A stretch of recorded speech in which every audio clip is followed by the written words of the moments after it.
சனீஸ்வர பகவானை போல ஒரு அருமையான நீதி கடவுள் யாருக்குமே இல்லை. யாராக இருந்தாலும் நீதி ஒன்றுதான். யாராவே நான் தப்பு செய்த தப்புக்கு தண்டனையும் செய்த நல்லதுக்கு கூலியும் கொடுக்கக்கூடிய ஒரே கடவுள் சனி பகவான் தான்.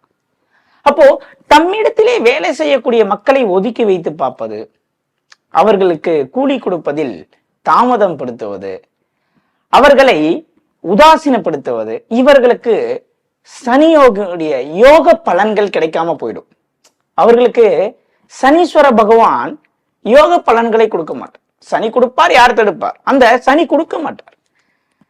அப்போ தம்மிடத்திலே வேலை செய்யக்கூடிய நபர்களை நீங்கள் சந்தோஷமாக வைத்திருக்க வேண்டும். யாரை எப்படி வைத்திருந்தால் எந்தெந்த கிரகங்கள் நம்மளுக்கு மிகப்பெரிய யோக பலன்களை கொடுக்கும் என்பதை, அதாவது யோக பலன்களை கொடுக்கும் என்பதற்காக நீங்கள் உங்க பணியாட்களை நல்லா வச்சிருக்கணும்னு அவசியம் இல்லை.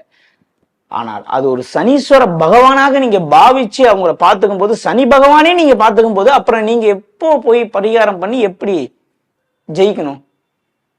பரிகாரமே வேண்டாம். ஏன்னா நீங்க சனி பகவானே கூட வச்சு பார்த்துக்கும் பொழுது, அதுக்கப்புறம் நீங்க பல 100 மைல்கள் கடந்து போய் ஒரு எள்ளு விளக்கு ஏத்தி என்ன பலன் வரப்போகுது? சனி பகவானே கொழுந்துட்டாரு, அவருடைய அனுகிரகமே கிடைச்சிருச்சு, அவருடைய ஆசீர்வாதமே கிடைச்சிருச்சு இல்லையா? அப்போ எப்பவுமே நம்ம பார்க்கக்கூடிய கண்ணோட்டம், நம்ம சிந்திக்கக்கூடிய கண்ணோட்டம் ரொம்ப வித்தியாசமா இருக்கணும். அப்படி இருக்கும் பட்சத்தில் நிச்சயமாக ஒவ்வொருவரும் மிகப்பெரிய வெற்றி அடைவீர்கள், மிகப்பெரிய சாதனை அடைவீர்கள்.